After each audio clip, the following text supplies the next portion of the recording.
some tips are when you're taking your private or hard money lender out with a bank loan, we encourage you to use the smaller, more local banks and try and build a relationship with them. So by doing that with the smaller, more local banks, they have a little bit, you'll have a little bit of an easier time ensuring that you don't have to bring money to close. So Chris has established a great relationship with a couple really small banks, local banks, that like to have this they like to loan on this portfolio that Chris has.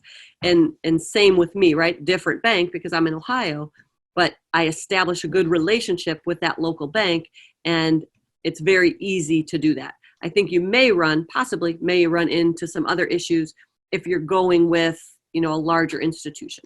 So try and make those relationships, develop those relationships on the local level. Any other tips? And once you get it going with that bank and they've underwritten you, it gets kind of easier.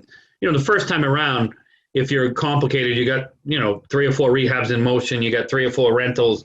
It takes time for them to underwrite you the first time.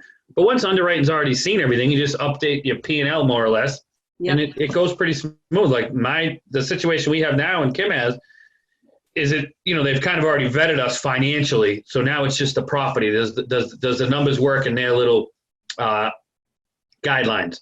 And most of these loans that we're doing with these banks are portfolio loans. They're not selling them. They're regular commercial portfolio loans. So it doesn't have to conform to any, Fannie or Freddie standard usually. Yeah. So what Chris means by a portfolio loan, that means basically that this small lending institution is going to hold the loan and service it. They're not going to sell it to, another larger bank.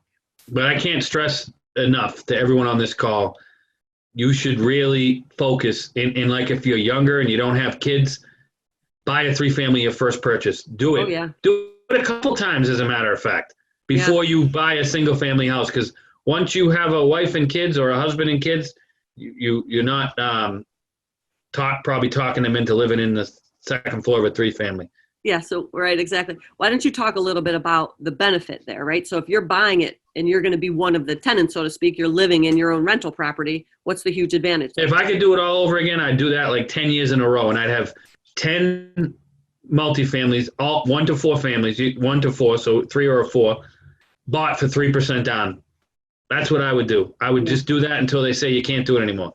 Yeah. Typically right now, 10 is the maximum number of properties you can own if you're going to do a Fannie or Freddie loan. So I would do it until they wouldn't let me do it anymore. And I would, I